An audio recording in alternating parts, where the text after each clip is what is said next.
Hey there, everybody. Welcome to another episode of the FantasyPros Football Podcast. I'm your host, Dan Harris. With me, of course, is Mike Tagliere. You can find us on Twitter at DanHarris80 and at Mike Tagliere NFL. Tags, how are you today? Dude, you're going to get the same answer from me every Thursday. The primer goes up in the morning, and that means that I am completely dissolved of like getting up at 4:30 in the morning. So I'm stoked to be here and talking DFS. You are like a different human when you are done with that primer. Like, you don't even let me talk to you. I am you, and I get a response like 5 hours later. Like, no, primer time. But I'm glad you're in a good mood today because it's one of our favorite days. It's DFS day. Tags, I do want to mention for everybody listening, we have this daily fantasy accuracy challenge going on. It basically, it's a season-long competition, and it's kind of accuracy for DFS in that it takes your total for your lineup each week and adds it all, and whoever gets the highest score. And Tags, we both had a nice little week there. Week one, both of us top 10. So are you ready to keep this going or what? Yeah, I'm definitely going to try and keep it going. I mean, this week is a little bit different. I'm going to enjoy talking through this one because I think I had my mind set on a couple plays last week, whereas this week there's a lot more plays all over the board. So I'm looking forward to this show. Yeah, there's a lot of great options. And with us, we have a great guest to talk about it all. It is Pat Mayo. You can find him on Twitter at the PME Pat. Thanks for coming on. What's going on? No, I actually just finished my DraftKings show over at Mayo Media Network. People should go subscribe to that, obviously. Of course. Pat Mayo Experience up there on my new channel. I got to get the pub in where I can, too. But I like this slate a lot. The problem is that there's like 7 really obvious plays, and I don't know what to do about that. All right. Well, we're going to talk about it all. So here's the plan for today. First, we're going to start with everybody's favorite pricier cash game play at every position. Then we'll discuss a couple of cash game value plays at each position, one GPP gamble for each position, quick discussion of a defense that you guys like, and then your stack of the week and your lock of the week. All right? Sound good?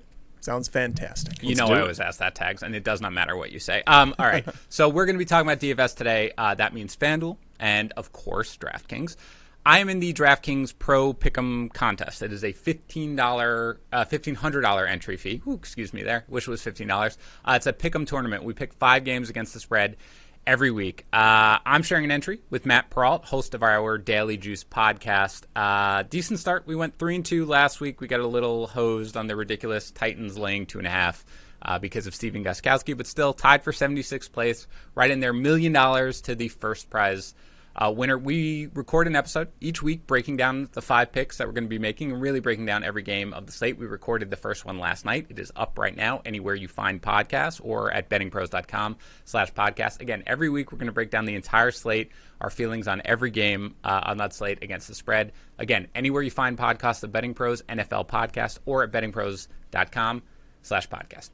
All right, so guys, let's get into our favorite pricier cash game play of the day. I know you guys are a little more DraftKings focused. I'll try to be a little more FanDuel focused, but we can obviously hit up both sites. So Pat, why don't we get into your, there's a lot of solid pricey options here. Let's start with running back. Who's your solid cash price play of the day? It's funny to be talking about cash games because I don't really play cash games. Cash games are no fun. Cash games are like being at the bar. You're going to pick up. You're going to go home. But you're like, you know what? I'm going to turn down the sex. I'm going to go home and have a beer. That's a cash game. So for me, it's Derrick Henry. Like, just play Derrick Henry. Yeah. I know Zeke. He's $7,900 on DraftKings. Zeke is $8,200. Everyone wants exposure to the Dallas and Atlanta game for good cause. It's going to have a lot of points in it. But Derrick Henry, do people not remember, just because of 1 week, Jacksonville's, good all of a sudden? They're not. They have a terrible run defense. The Titans are almost double-digit favorites in this game. Derrick Henry's going to touch the ball 30 times. I don't care in a full PPR scoring on DraftKings if he only has 2 catches. That doesn't really matter when you touch the ball 30 times and you get all the goal line work. So, 7,900, just pencil him in at the top and work your way down. I'll be honest, I'm the same way at FanDuel for basically the exact same reasons. He's slightly less pricey than Zeke. He's $8,300. I believe Zeke is $8,600. Yeah, this is just not something. I'm not somebody who's going to, at this point, CMC is $10,500 on FanDuel. There's just no way I can justify the $2,200 price difference there. So for me, yeah, this is a game. Again, they're favored. They're going to lean into Henry. He had 34 touches, I believe, against Denver. So he is also my favorite cash price play of the week. How about you, Tags? Are you going with Henry? Yeah. I don't know how you fade Henry this week. I really don't. I was looking through that. I went all the way back to week 9 of last year with this Jaguars defense, and the average amount of PPR points they allow per week to running backs since that time, 38.5 points per game. And Derrick Henry's a one-man backfield. Like, the Darrington Evans, the guy that they drafted to potentially be a timeshare back, was out last week. He might be out again this week. Last time Derrick Henry played this team, he racked up 175 total yards and 2 touchdowns.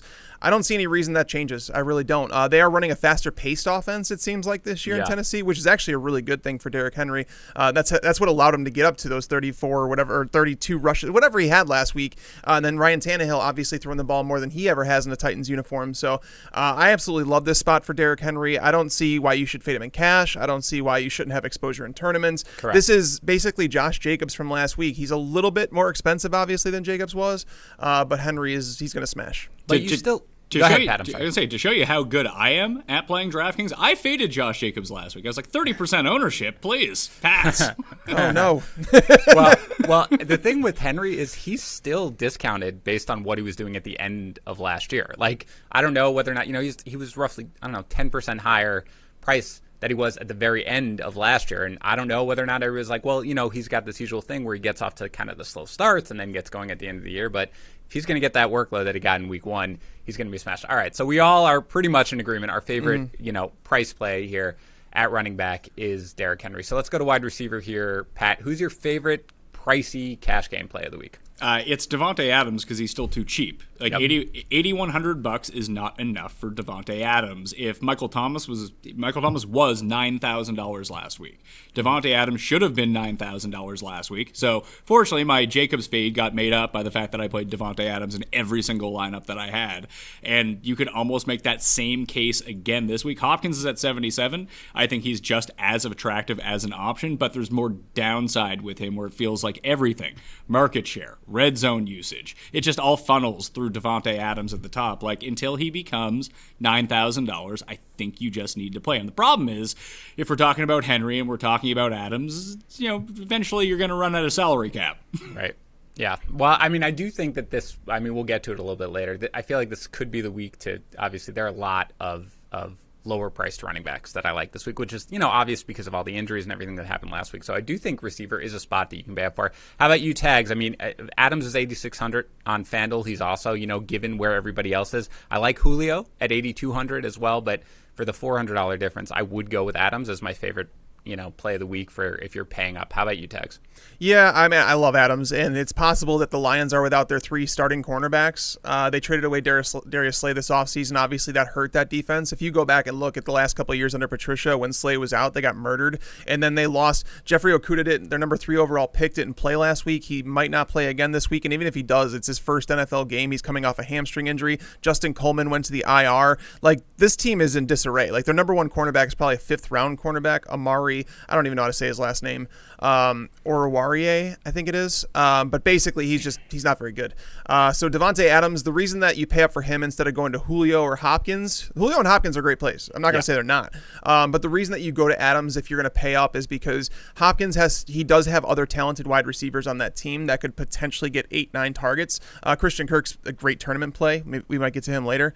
But Larry Fitzgerald, great matchup against Washington as well. Julio Jones obviously has to deal with Calvin Ridley. Russell Gage is getting targeted. Hayden Hurst, Todd Gurley. There's just so much, right? Whereas Devonte Adams is the dude, and you don't have to worry about that. If you really need to save some money, though, like let's say that you can't get up to the 8,100 because you're paying up at running back or whatever, I think Adam Thielen at 7,200 makes a ton of sense as well. I think he's a fantastic cash game play because, again, that's a team, the Colts are they're not good. They're real bad. Xavier Rhodes, I don't know what they thought that was going to fix, but he's starting for them, and Adam Thielen's a former teammate. They know his weaknesses too. So Thielen's the only show in town there too. So Thielen at 7,200 if you can't get up to the 8,100 for Adams. Yeah, he's 7,300 on FanDuel, but I agree. I like that. I like that game for regular fantasy purposes and for DFS. But yeah, for me, again, it's Adams on FanDuel for sure. He was 4th in targets, last year after coming back from injury. The targets are going to be there regardless, and it's a great matchup. So yeah, we're all on the same page. I have a feeling we're all going to be on the same page here for quarterback. But Pat, start us off. Who's your favorite pricey play here for cash games? don't love any of the pricey quarterbacks is the thing. I just want to circle back to Adams just for 1 second. Sure, yeah. So, if people didn't know, I actually joined the team with Brad Evans and Jeff Radcliffe over at FTN. So I like to look at the FTN daily projections that are up there right now, ftndaily.com. And the big difference between Adams and the rest of the high-end guys, like when you look at their ceiling scores, they're all the same. But like the average baseline projection for Adams, because of the market share that he receives, versus the Hopkins, the Hills, the Thielens, and the Joneses, it's like 7 points higher because that floor is so much higher. So if you are talking about cash games, that's what makes him head and bounds above everyone else in that category, at least in my opinion, despite the pricier price tag. For quarterbacks, just use Dak, I guess, but this is why I don't play cash games. I don't want to play Dak. Why don't you want to play Dak? Who doesn't want to play Dak? Who doesn't want to play Dak right now? I mean, he's gonna go nuts. You're not into it, huh?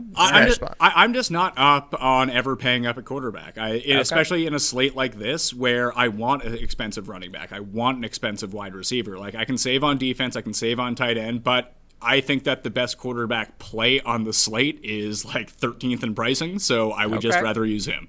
All right, well, we'll get to that in a minute. Let's go with you, Tags. Is Dak your guy here for your favorite pricey play? I mean, if you're going to pay up, I'm with Pat on this one where I typically don't pay up at quarterback, but if you go up that high, why don't you just go Lamar Jackson? Like the guy is he's a running back and a quarterback at the same time. He's going to give you a super high floor. I'm fairly certain his team's projected for like 29 points in this game. What's the difference in price on DraftKings between Lamar Jackson and Dak Prescott? It's $8,200 for Lamar and it is $6,800 for Dak. I mean, Dak is underpriced, I think. But if I'm going to go down to that range like Dak, I could even go down further to $6,100 to play Kyler Murray. That is correct. Yes. That's probably the best play. So that's different. Just to be clear, that's actually a very big difference on DraftKings versus FanDuel because Kyler Murray. You should be playing Kyler Murray, I think, on DraftKings because what is he, the 11th highest priced quarterback? He's down there, dude. Yeah, or was he 13th? Pat, was that your guy? Is that that's the guy? Actually, I believe he is 11th. He is 11th. But on the main slate. Yeah. He's $100 cheaper than Matt Stafford, $100 more than Carson Wentz. Yeah, that's just dumb. He's the 5th highest priced quarterback on FanDuel. That's one of the reasons I like him. I still like him, frankly, at that price. Although, again, it's a $300 difference between him and Dak at that point. I'm just going to take Dak if I'm looking to save money. There's a $1,200 difference between Dak and Lamar Jackson. That's not insignificant at all on FanDuel, so I'd be fine for it. But Tags, you're basically, I think everybody's kind of like, okay, quarterback is not the place that you really want to spend money. Tags, you're basically like, if you are going to wind up spending money, you might as well do it then on Lamar Jackson and just figure out the rest then. Is that fair?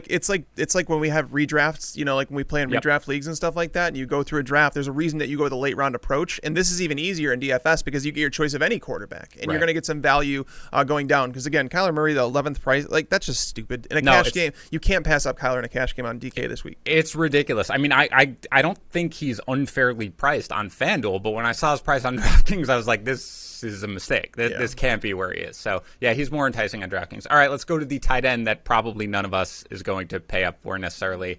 On who's your favorite pricey play here, Pat, on DraftKings? It's Mark Andrews. He's the 3rd highest priced one. Kittle, who knows if he's even going to play at this point. And then Kelsey's he's too expensive. He's worth it, but again, I'm not a big pay up at tight end guy, unless you go and get one of these studs. And the biggest difference was the usage that Andrews saw in week 1. And I don't know if that's going to persist. One of the biggest mistakes that people make, especially on DraftKings, is going into week 2 thinking, well, what happened in week 1 is just the new normal. There was no aberrations. That's how it's going to be for the next 16 weeks. Now, the increased route running from Mark Andrews, the snap share was just all really encouraging to see, even though they were in a blowout type of situation. They could be in that situation again this week against Houston. They're 7-point favorites on the road, but I would expect that game to be a little bit tighter. The red zone usage is way up. I was initially not thinking coming into the year that Andrews was on the level of Kelsey or Kittle, just in terms of the usage that he's going to get. But he is creeping up towards that territory that he, right now, should be in that conversation. Will that regress back? Maybe, but it might not. And if it doesn't, you're getting a good price. You know what's fun, Pat? When you do a video of top 10 players to fade at their current ADP and you headline it with Mark Andrews, because he is like where you need to take him in season-long drafts. And then everybody gets really mad after week one. And again, I loved Andrews. He was, of course, the third tight end off the board. But I thought where he was going, which was like mid to third round, I thought at that point it was better to wait. But there are a lot of people mad at me. So sorry about that, everybody. Tags, how about you? You're paying up at tight end. Who are you going with? If I'm paying up, I'm going to get up to Kelsey. I'm going to do that because of the matchups that they have, the problems they have at wide receiver with the Chiefs this week. After acquiring Chris Harris Jr., basically, you're not going to want to target wide receivers a whole lot against them. Between Casey Hayward and Chris Harris Jr., that's probably the best duo in the league. No disrespect to the Ravens, but I do not want to target wide receivers against that team. Again, they have speed with Tyreek Hill. Sammy Watkins has speed down the field, whatever. But there's a lot going to be funneled over the middle of the field. We saw a game last year where Tyreek Hill had to leave early in the game, and then Travis Kelce totaled 10 targets against this team, caught 7 of them for 92 yards and a touchdown. I believe that they're going to funnel targets to him again. He's just the safest play here for me. I don't like Mahomes a whole lot this week. I really don't. I think I have him ranked as like my number 5 or 6 quarterback in redraft. Mm-hmm. So I am worried about his performance this week, but he's going to get his somewhere. And it's like if you look at the matchups and where they're going to come from, I think Kelsey's the one that makes the most sense. Yeah, I don't know. What's the difference in pricing between Kelsey and Andrews on DraftKings? $700. Yeah, it's $300 on FanDuel. So it's probably something where I would, in that case, pay up for Kelsey, but I have no problem going with Andrews. All right, let's go to cash. I know, Pat, you're dying for some GPP. Let's stick with cash here for a little bit, and let's go with cash value plays here. And let's start at running back. You can give me 1, you can give me 2, whatever you want to do here for value plays at cash at running back. Well, this is the thing. This is why DraftKings is easy this week, and that is the part that worries me, because it's never as easy as you think. It's Jonathan Taylor at $5,700. Just lock him in, and then if James Conner doesn't play, lock in Benny Snell at $4,500. Then You're on your way. Right. I mean, you can't get away from those guys. I mean, is there any reason, Tags, do you think that there would be a reason not to play either of those guys in cash?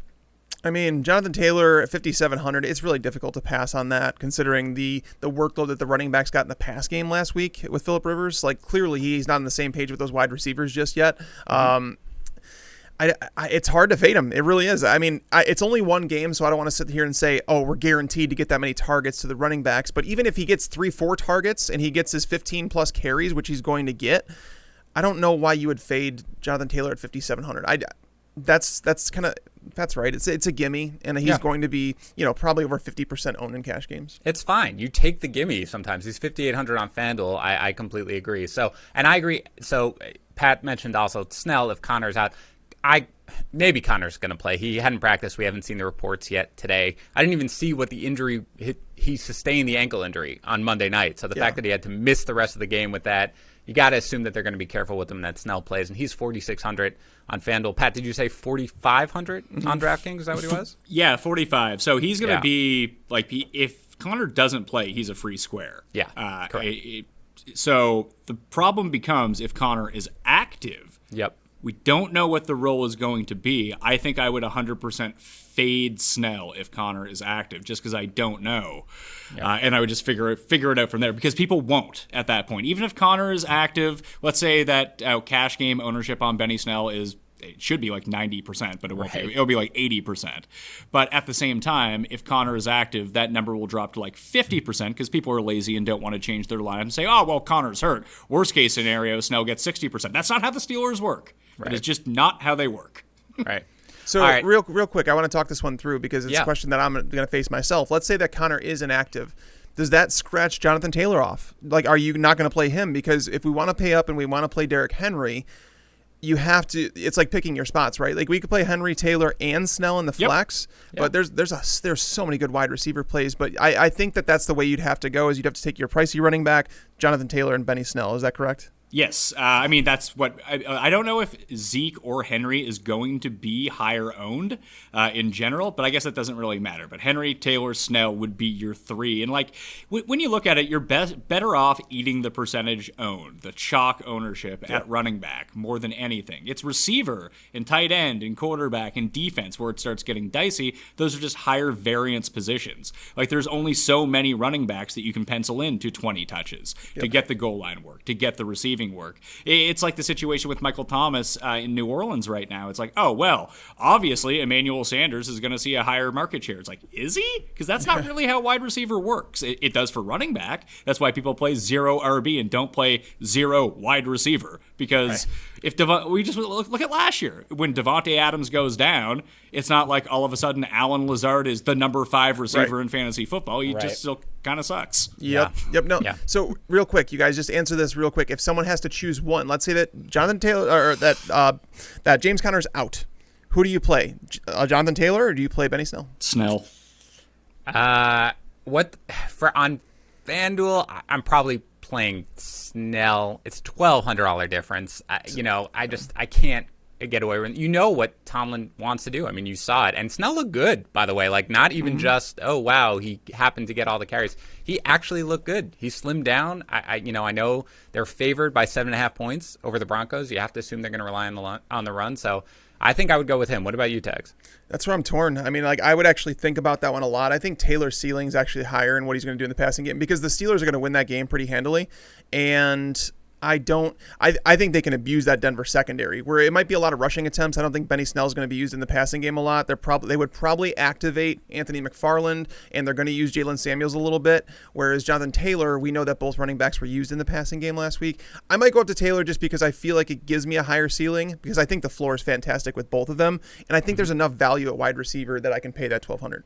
All right, let me ask you guys, is there anybody else? I mean, I realize if Connor's out, that's where you want to go. There are a couple of other, pretty decently priced, especially on FanDuel running backs. You've got Ronald Jones in a great spot with 5,900 against the Panthers. You've got Malcolm Brown. I don't know if you want to buy into that. At least on FanDuel, 5,200. I think he's 5,800. Is there anybody else? Let's say Connor is going to play. And so you really want to get away from Snell. Is there any other running back then that you're looking to as a value play in cash?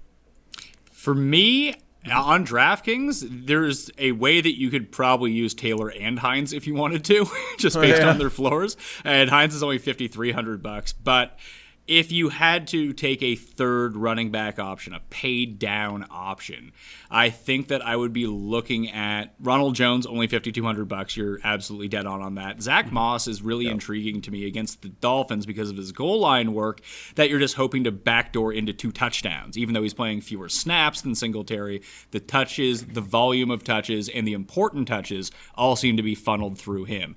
And because of the pass-catching prowess, I mean, James Robinson's still a really good price. I just don't love him this week. But DeAndre Swift at $4,900, it's more of a GPP play, but I think you're going to get a receiving floor out of him. And just because he dropped that touchdown towards the end of the game that cost them the game last week, that's just going to keep people off of him, which is fine by me. Yeah, I think that's a great point, actually. And really, when you think about Swift, if that drop, egregious, and it's horrible, and that's what everybody's going to have in their mind. But he played a ton of snaps considering he had basically missed the few weeks coming into it. So the fact that they gave him that much work right out of the gate is actually encouraging. I'm gonna list a couple of guys here. My guess is the answer is we're not playing any of these guys. But let me list a couple of guys who are close in price who, I don't know, if you find yourself in this range, and again, you're probably not going to because we've talked about the running backs we like, and there are guys where you're just going to go with Jonathan Taylor, obviously, if you can. But I'm just going to list a bunch of guys and say, okay, I'm making you pick one of these guys for a cash lineup, okay? So let me know who it would be. Todd Gurley at 6,100. These are DraftKings prices, unless I mess this up. Todd Gurley at 6,100 against the Cowboys. Miles Sanders, who looks like a full go, 6,000 against the Rams. Kenyon Drake, 5,900 against Washington. David Johnson, 5,800 against Baltimore. David Montgomery, 5,600 against the Giants. I'm making you choose, Pat. You can't pivot to the other guys that we talked about. If you have to play one of those guys in a cash game lineup, who are you choosing? Sanders. Sanders and Montgomery are actually 2 of my favorite GPP plays of the week, but I think Sanders, because of his receiving base, has the floor that you're looking for, especially if he is full go. And even sometimes if you do want to have an ownership pivot in a cash game, that's not the worst idea in the world in case Jonathan Taylor busts out. Right. And then you have this $6,000 Miles Sanders who, if he's healthy, he should be $7,500. Right. Yeah. How about you, Tags? Do you agree with that?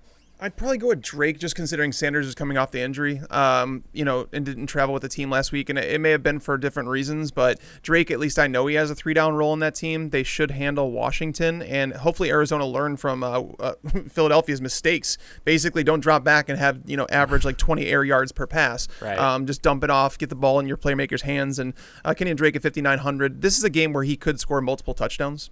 Yep. All right. I like all that. I do like Sanders, though, because I do think that this is going to be a game where they're going to unleash him. And again, I think they know, that the offensive line getting a little healthier, but I think they know they've got to really get that running game going. All right, let's go to wide receiver here, Pat. 2 value plays in cash games. DJ Chark at $6,000.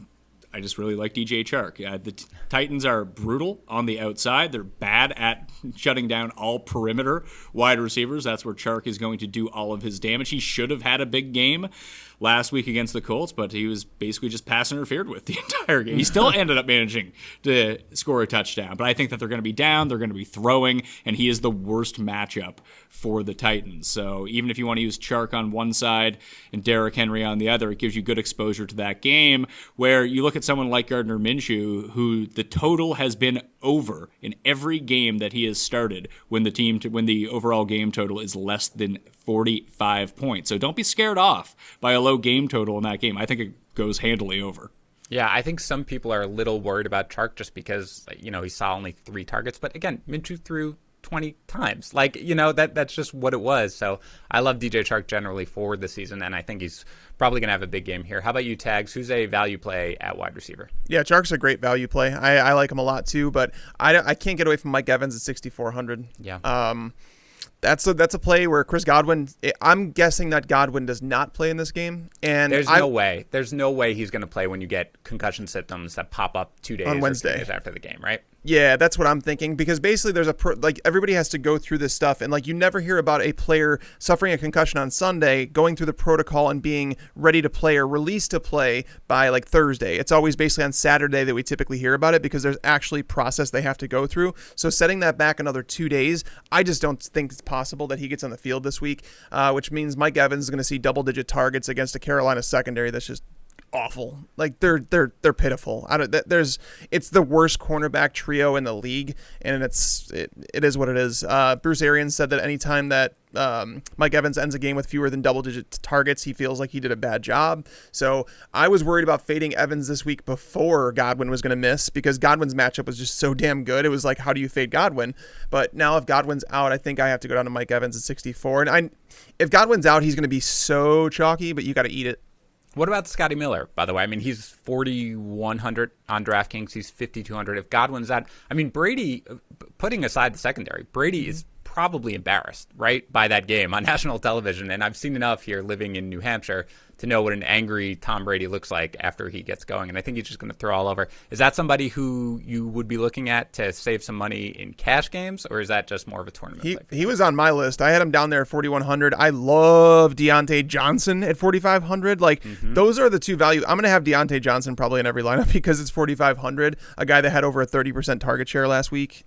He's stupid good. AJ Boye was the one reason that I would have been worried about that matchup, but he's not going to play.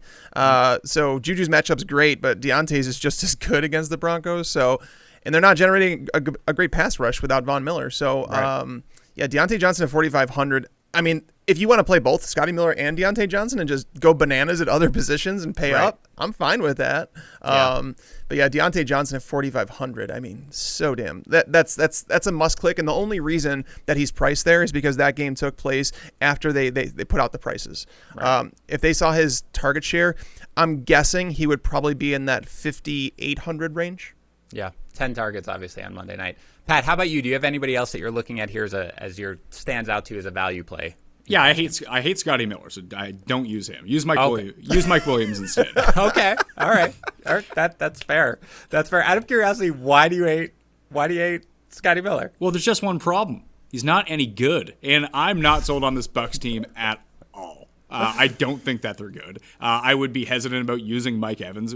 Once again, still dealing with a hamstring injury. I know that the volume might be there, but he played all the snaps. That's the only reason I'm okay with him. Yeah, he played all the snaps and wasn't any good. Well, it's because Lattimore's better. There's a reason they didn't go to him. It's that, Lattimore, sure, but he's also banged up. I don't know if he's back at full health or not. That's a situation where if I were to play cash games, I would want to avoid in that spot. Just any of the injury guys, just get him away from me. With Mike Williams, here's someone who I thought was going to be limited because of the AC joint, was not whatsoever, historically kills the Chiefs. And when you look at Tyrod, he was laser focused on Hunter Henry and Mike Williams. If he's going to get 3 shots down the field against the Chiefs, where they are pretty good, but he has proven to overcome that against the Chiefs in the past, 4,200 is a really good price. Wait, real quick. So the Chiefs, you're onto that there. The Chiefs actually allowed the fewest yards per game to wide receivers last year, but they're going to be missing their top 2 starting cornerbacks on the perimeter this week. That's another matchup where it's like, all right, but I think you need the Chiefs to score some points in that game. Like, obviously they're going to. The total's pretty high considering. But if I didn't realize 4,200, I would probably want to go with Mike Williams over Scotty Miller. It's $100 difference. Yeah.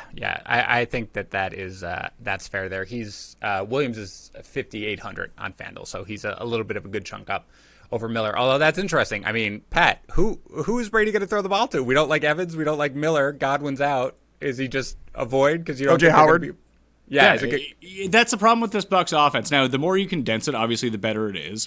If you take Godwin out of the situation, but it could be any one of the 3 tight ends. It could be any one of the 3 running backs. I mean, Brady could just be dust. So there's that. Yeah. All right. That's fair. That's fair. He certainly didn't look great in that first game. Okay, this is good. Let me name a couple of guys. I'm a little surprised. A guy I like, by the way, and I maybe it's because we don't know necessarily who is going to be the beneficiary of what I expect to be a big passing attack here against the Falcons with the Cowboys. But Amari Cooper at 7,000 on FanDuel. I don't know how you guys feel about him based on his. I think he's 6,300 on DraftKings. 36% target share, looked really healthy. Jalen Ramsey, I mean, I want a piece of this offense. He's a guy who I feel like at 7,000 on FanDuel, it's not that cost prohibitive, and he's kind of, in my opinion, for a cash play, is a little bit of a value play. I don't know. I mean, you guys haven't mentioned anybody yet on the Cowboys other than maybe Dak. So I don't know if we're going to get to that during the tournament. Well, it's because we talked about cash lineups here. Like, that's fair. If you want to play, like, there's just so many damn options there. Gallup can go bananas in this matchup. CeeDee Lamb can go nuts. They both can. Zeke can obviously go nuts. There's just so much, and they're not all going to go off. So it's like you have to pick and choose your battles. And in cash, you just can't have those question marks. I think that's fair. I think Cooper's target share made me a little more comfortable with him in cash games. I agree with you, though. Gallup and CeeDee Lamb are both guys who I like and I want exposure to in tournaments, but maybe not cash. All right, let's do the same thing we did with running backs, guys who you're probably not going to be playing. We haven't really talked about them that much, but guys who are similarly priced over on DraftKings who, if people are looking to play one of these guys, who's your favorite? All right, so I'll start with you, Pat. You ready? JuJu against Denver, 6,500. Diggs against Miami at 6,500 also. Allen Robinson against the Giants at 6,400. Robert Woods against the Eagles at 6,400. And I was going to say Mike Evans against the Panthers at 6,400, but I know that's not the answer. So of those guys, who are you looking to play? JuJu would be the answer. I wouldn't play him in cash, but I do think that there is something, whether Benny Snell is the lead back without James Conner or not. One of the things that is going to do is take all of the ownership in GPPs off of all of the rest of the Steelers. So if people are going to play Benny Snell at a 45% clip in like the Millionaire Maker on DraftKings, which they probably will if there's no James Conner, you can fade Benny Snell, use Ben, use JuJu, use Deontay Johnson, and have a really high upside stack. Yeah, no, I like that play. How about you, Tags? I assume it's Evans then for you in this range? It would be Evans for me. If you wanted to choose one of the other guys, Smith-Schuster would be my choice as well. With that injury to A.J. Boye, they're going to slide Bryce Callahan out to the perimeter, which means undrafted rookie Essang Bassi is going to be starting in the slot to cover JuJu. Good name. Good name. Probably not a great matchup for the defense. All right, let's go to quarterback. I think we know where we're going here because we kind of alluded to it. So value play at cash at quarterback, Pat. It's Kyler. Kyler's the best quarterback play per price on the slate.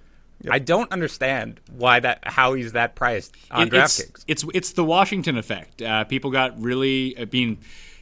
I don't necessarily know exactly how the algorithm works to determine the pricing, but I think it has to do with sacks against and pressure against one way, plus the ownership on some of these plays at the same time. So Washington's defense, very highly owned last week, very productive last week, the number one fantasy defense on DraftKings on the main slate, that they priced them up. So at the same time, you need to price down the quarterback going up against a higher ranked defense now. I think that's how it works. That's the only way I can wrap my mind around it.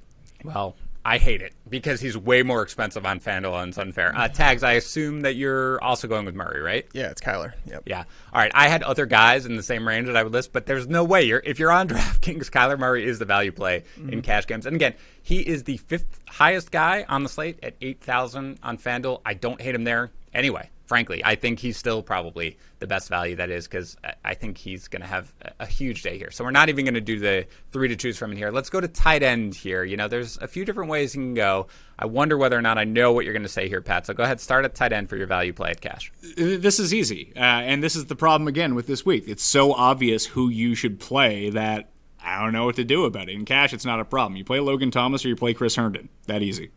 Okay.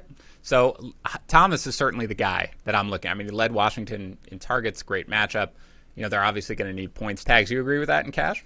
I have him on my list. I'm torn at tight end with him. I had Herndon down on my list. I also think that Tyler Higby is someone that you should consider. Higby sucks.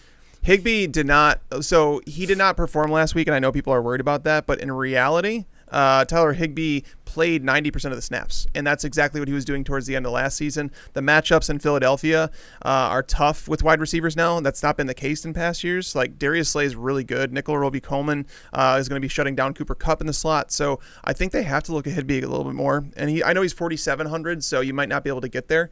And I just don't know.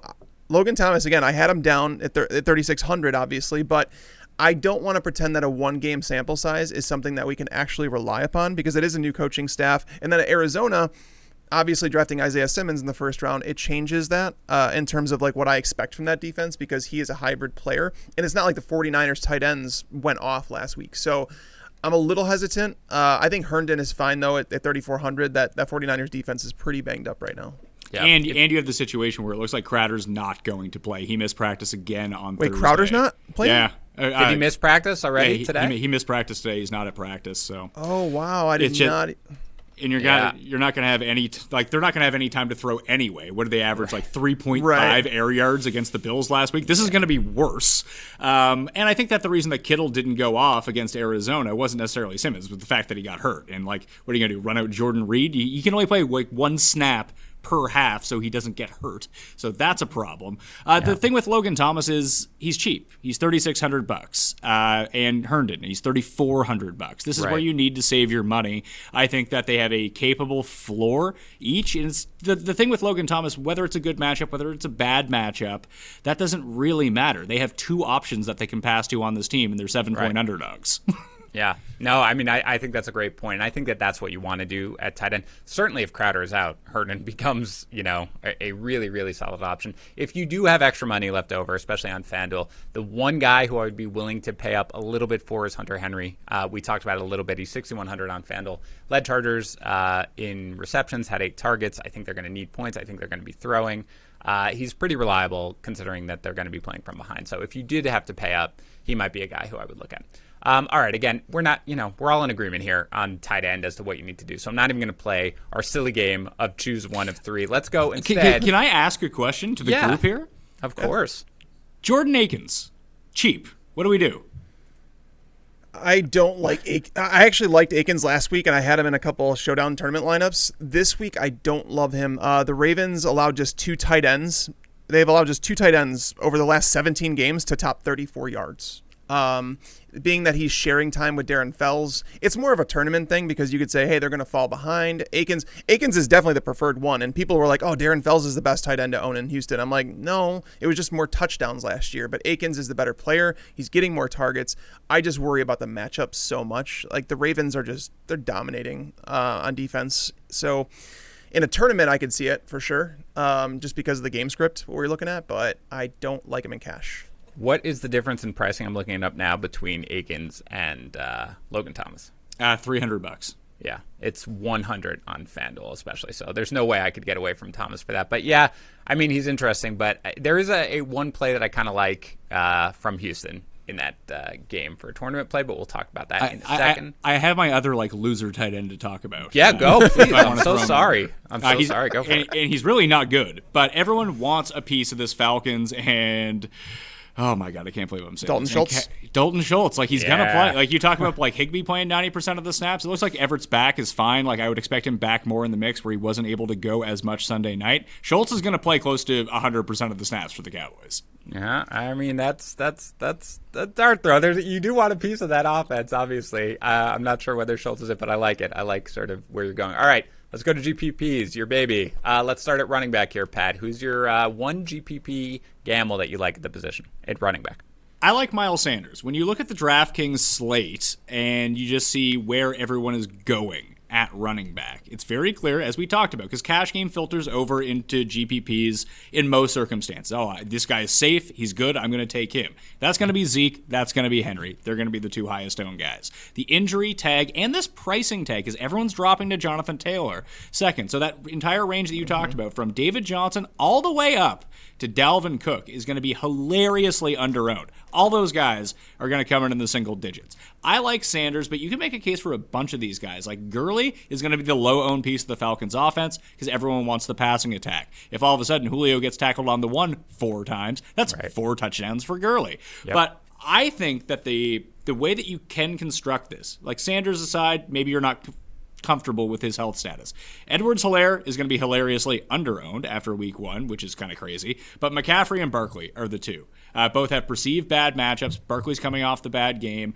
But with McCaffrey, especially on DraftKings being full point PPR, you can have like 15 catches in this game. Yeah.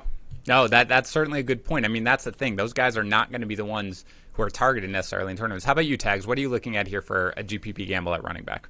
I like Ronald Jones a lot in tournaments. I know in cash some people are going to consider him, but it's just too much. I mean, we've seen Bruce Arians pull this before where you can't trust that backfield in cash, but I will say 19 touches on 33 snaps last week in a game that, I mean, it was a negative game script. They fell behind, and that's why he wasn't going to be on the field nearly as much. They should win this game pretty handily, and knowing no Chris Godwin, it's like Ronald Jones last week looked like a running back who knows that he has to play every single week or he's going to lose his job. And against this defense, there has not been, over the last 6 games the Panthers have played, no running backs, like no backfield has totaled fewer than 29 touches. So there's going to be plenty of touches to go around here. Ronald Jones should get 18 plus of them. And last year, him and Peyton Barber combined for 132 yards and 3 touchdowns on just 40 carries against this team. So Ronald Jones is someone that I like a lot in tournaments. I won't play him in cash. I also think that Dalvin Cook and Clyde Edwards-Helaire are the two that you look at because everybody's going to want to play Zeke. We obviously like Derrick Henry, but those guys fall right in that range. Those guys are they have multi-touchdown within their range of outcomes like every single week. So why should we doubt them this week? And their prices are a little suppressed under 8K. Yeah, no, I think those are both good calls. Again, I don't think those are the guys who are going to be targeted by most people playing. And I do like Ronald Jones. Again, I think there's always the possibility that he's going to miss a blitz pickup and then he's going to be benched. But given how he looked last week, given the ridiculous matchup, I also like him as well. All right, Pat, let's go to wide receivers. Who's your GPP gamble at the wide receiver position? We're talking about how explosive this Tampa Bay Buccaneers offense is going to be. Got to use every Buccaneer that you have. Well, it's not like Carolina's not going to score points. In fact, their secondary, not good.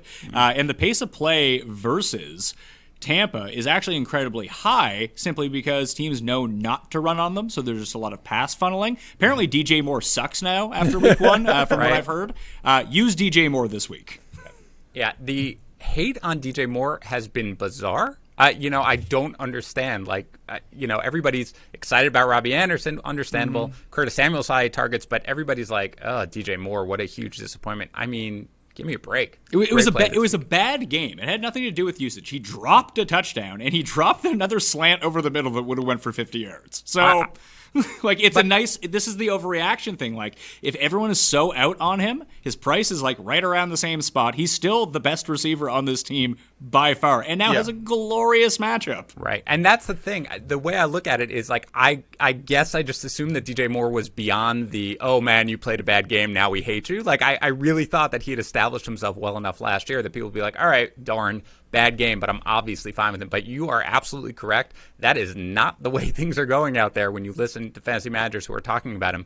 They are worried for absolutely no reason whatsoever. So I love that call. How about you, Tags? GPP gamble. Amari is the same price as DJ Moore.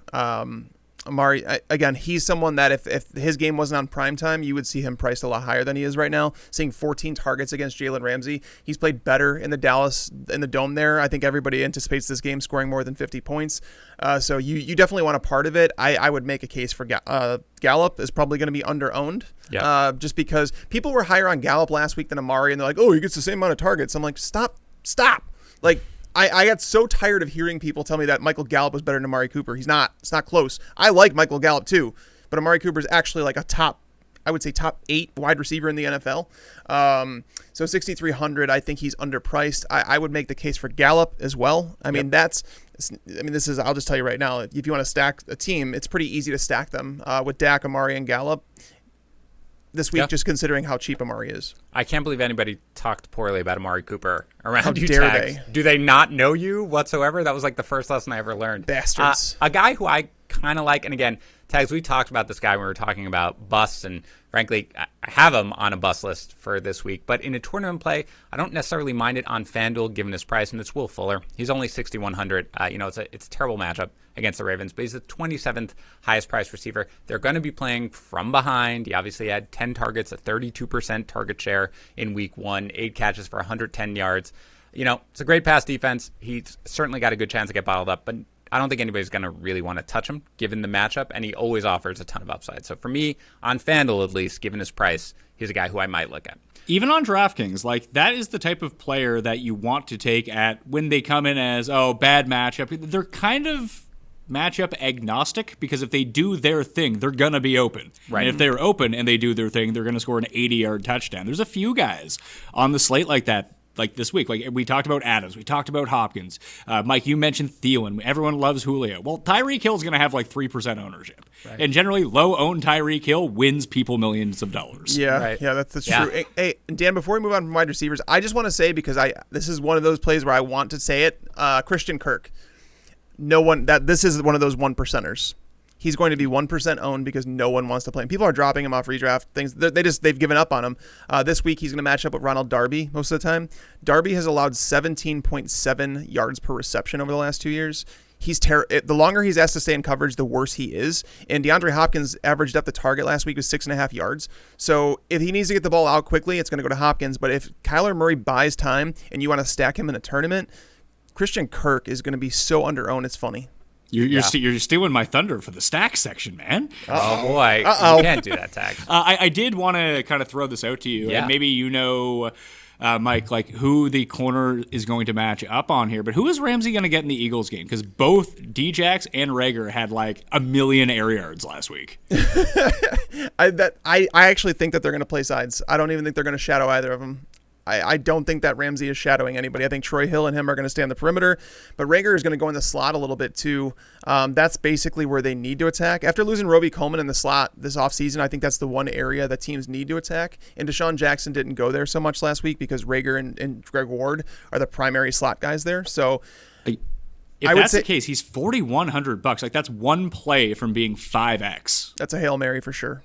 Yeah. All right. Any other wide receivers that you guys want to talk on about? I don't want to move on. If you guys have any more in GPP. I mean, do we think that Kenny Galladay's playing? Because if not, Quintez is a play. Right. 10 targets last week. That's insane. Yeah. I love Quintez. But yeah, it's not a bad call. Honestly, I don't think Galladay is going to play either. I mean, I haven't seen it today, but he wasn't doing much if he was at practice yesterday. I don't think he was doing much. So I like that. Honestly, 10 targets last week was just bizarro world. So, all right, let's move on to quarterback here. GPP play, Pat.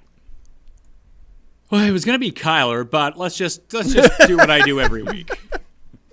I already talked about Chark. I already talked about Henry. You might as well just stack up Minshew with it because Minshew rules. Yeah, he's the best. Minshew is, we talked about it from a season-long perspective about how he was being completely undervalued. And you go 19 of 20 and you get it done. I got yelled at. I mean, it happens to me all the time because my picks in rankings are usually just quite terrible. But at the same time, I had Minshew ranked over Brady for fantasy purposes. All you want are guys that run the ball. Just deal with it. That's who you want. Even if you don't think that they're good, that doesn't matter. This is fantasy football, not trying to win real-life football. Right. We didn't get the game script that we were hoping for last week, and Minshew was still fine. He still threw 3 touchdowns. Yep. I don't think that their running game is going to be any good at all. They're going to turn around and hand it off to James Robinson. Sure. Are they going to do that when they get inside the goal line? It doesn't work on first down? No, they're going to start passing again. So the touchdown upside is there. When things break down for him, he runs, which is great. Yes. So he has this floor with his leg, and he just kind of goes ham on the outside. He doesn't turn the ball over as much as maybe people think that he does, but he's just taking shots downfield at all times. If you want to talk positively about Gardner Minshew, you have come to the right podcast. You are absolutely right. All right, Tags, are you going back to the Mitch Trubisky well or what? What do you got? No, here I'm not. I mean, I'm not going to push my luck there. I'm not doing that. But I will say that Ryan Tannehill he's a very good tournament play. I wouldn't play him in cash because we obviously know what Derrick Henry is going to do this week. But knowing last week that Henry got as many carries as he did, and Tannehill got as many pass attempts as he did. This matchup against the Jags last year, again, this defense has gotten worse since last year. They've gotten worse. And Ryan Tannehill in Week 12 completed 14 of 18 passes for 259 yards and 2 touchdowns. He also rushed for 40 yards and 2 touchdowns. Right. So Ryan Tannehill has that mobility. He has that upside that you're looking for in tournaments. He's easy to stack because people they're not gonna roster AJ Brown after his performance on Monday night. I would actually say that's an oddball stack that you can do. You can stack Tannehill, Derrick Henry, and AJ Brown, because there's a screen pass to Derrick Henry, goes for 80 yards and a touchdown. All of a sudden, Derrick Henry's got his value, and you know he's going to run the ball. Tannehill's obviously there. There's just so much value to be had in that game where they're almost 10-point favorites. And for whatever reason, I'm seeing the public lean a lot on Jacksonville in that game. Yeah, we were talking about that yesterday, Tags. They're all over 9? Jacksonville. Yeah, it's moving. It's moving. That's a wait for the better line on Tennessee because I enjoy Tennessee and the points in that game too. Same. Yeah. No, I think that's probably a good call. So, and both on FanDuel, both Minshew and Tannehill are really cheap at $7,000, so they're good plays. All right, let's go to tight end here. Pat, who's your GPP play? It's probably Hunter Henry. He's in that weird pricing range. Like you want to pay down, obviously. But if you are going to pay up and you can't get up to Andrews or Kelsey, it just seems like Henry's going to be lowly owned. I do like Mike Williams in that game too because it just seems like everything's going to funnel through them. Yeah. How about you, Tags? OJ Howard, maybe. I don't think people realize he played basically he ran one fewer route than Rob Gronkowski last week. He obviously looked better. He doubled him in targets. He tripled him in yards. He scored a touchdown. That was in his debut with Brady. This Panthers team, obviously a new safety unit, lost Luke Kuechly. So, I mean, they're going to struggle. And if Chris Godwin is out, that means they're going to run more of that 12 personnel, which means that O.J. Howard is going to probably play more snaps than Rob Gronkowski. They saw him at 3,900. Again, people hate O.J. Howard. They do. Yeah. So as a tournament, just a shot, I actually love him in tournaments.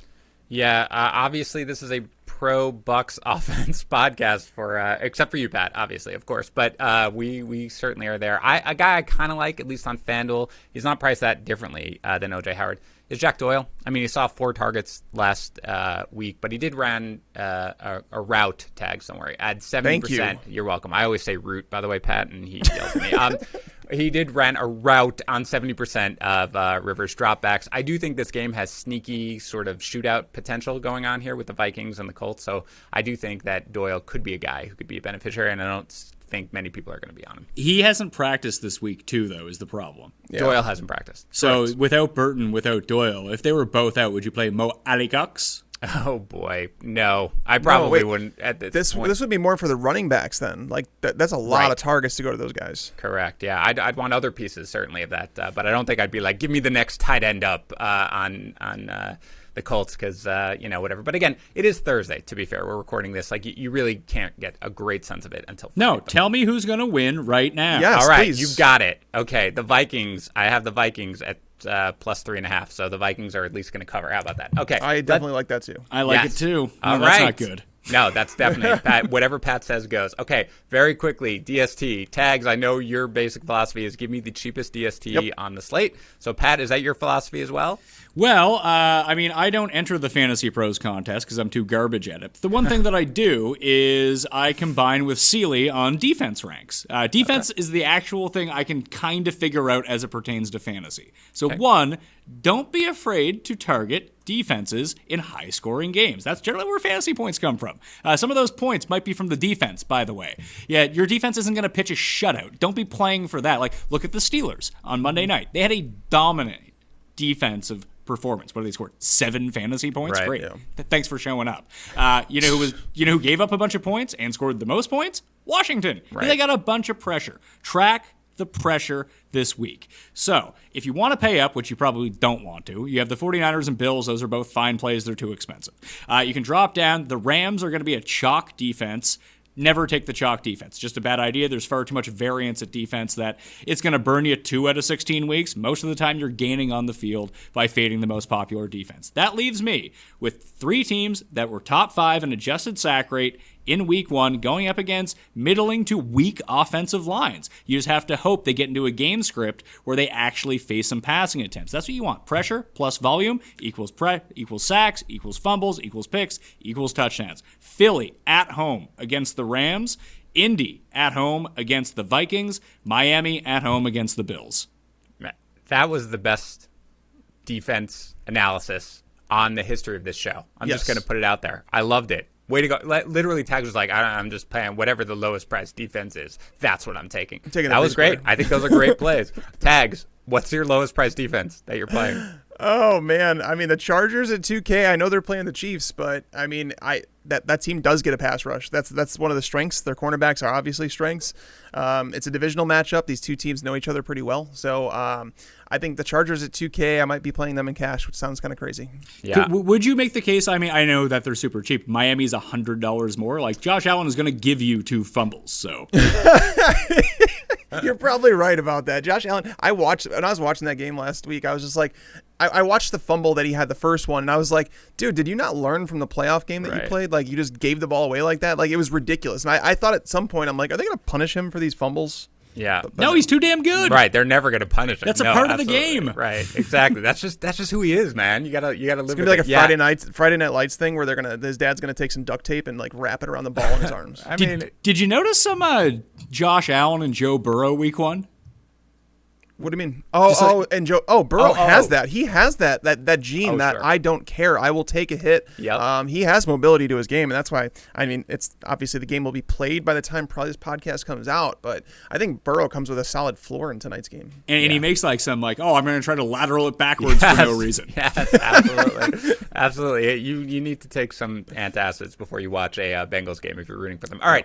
I did throw out that like Josh Allen is actually, because I watch a ton of Bills games too, based on where I am. It's just always on one of the screens because there's so many Bills fans populating around me. But Josh Allen is the most entertaining person to watch in football. When he drops back, you literally have no idea what's going to happen. It is the best. He's crazy. I love it. I watch a lot of Bills games too. I'm a Jets fan, so I see it. But yeah, it's the best. It's entertainment value. That's really all we care about. Dan's like, yeah, it's the best. No, it is the best. Trust me. Watching somebody who is crazy but can competently throw the football is something, as a Jets fan, I yearn for. I have lived my entire life begging for that. So it's fun to watch. Whatever. You'll get Lawrence. It'll be fun. Yeah, apparently that's what's going to happen. But, if you know the Jets, they're going to win 5 meaningless games that they have no business, and they'll be like the 6th draft pick because that's what we do. All right, stack of the week. Start it off. Pat, what do you got? I think that you go with Kyler, DeAndre Hopkins, Christian Kirk, bring it back with Logan Thomas. I think that's the stack of the week. Oh, all right. Interesting. How about you, Tags? I mean, we talked about the I think the Cowboys-Falcons game is going to be the game that wins somebody $1 million. It's just having the correct stack, getting it done. So getting some sort of stack with Dak, Amari, Gallup, maybe even Zeke. You can't play all those guys, obviously, but there are some really, really good cheap wide receivers. We talked about Deontay Johnson. We talked about Christian Kirk. So I'm stacking the Cowboys in that game. Yeah, stack with Dak. I agree, actually. That is my stack. How about your lock of the week, Pat? Devontae Adams, just keep rolling him out. I do worry that the Lions have covered 6 straight games against the Packers. Yeah. For whatever reason, they just play the Packers incredibly tough. I have no rhyme or reason. The Vikings, so that's the thing. The Vikings were good up until basically they had a whole new secondary and they couldn't stop Aaron Rodgers. And that's what's happening now. Lions, same thing, and Matt Patricia's garbage. Yeah, that he is. So it's Devontae Adams. He's the play of the week. Or him or Derrick Henry are the play of the week. Yeah. Tags, agreed? Yeah, Derrick Henry's going to be in all my lineups, my cash game anyway. Mike Evans, I know. Ooh. Pat's listening. He's shaking his head saying, what the hell? But if Chris Godwin... Send me a head-to-head. I want to specify. Chris Godwin has to be out for this to happen. But if Chris Godwin is out, I will play Mike Evans in cash, yes. Yeah, he's going to be out. Again, if he plays, it's going to be crazy. But, yeah, no, I like it. Adams would be my guy as well. He's a guy who I want to lock in there, given Just the target share and just the guaranteed production. All right, guys, that's going to do it. Actually, you know what? Jonathan Taylor is the play. What are we talking about? That's a good question. That's fair. Per price, he's the best play. That's fair, to be fair. Per price, given what he is on both FanDuel and DraftKings, I guess you got to play him. But still, Devontae Adams, he will be, both those guys, I guess, are going to be in all my lineups, and I'll just figure out the rest. I'm going to start there and move it around for the rest. All right, guys, that's it. Pat, remind everybody, where they can find all of you, your great work, everything about you. Great is probably pushing it, but your mediocre work. Go ahead, if everybody. you want, mediocre is probably still pushing it too. You want bad content, full of fun. You come to the Pat Mayo Experience, downloadable wherever you can download your podcast, and Mayo Media Network on YouTube. Right now, I just launched a new network. We're not quite at the subscribers level of FantasyPros, but we're catching up very quickly. So I need the help of the people out there. My content is a lot different than a lot of people's content. It's an acquired taste. You might be very triggered when you first start watching it, but hey, give me a second, and I promise not to be swearing at you the entire show, especially during my live chats where I get very upset with the peoples, but that just happens. And FTNDaily.com. If you use code Mayo, you can get yourself a discount. But the optimizer, the projections, the ownerships, the work, the cornerback, receiver matchups that Jeff Radcliffe is doing, the pace stats.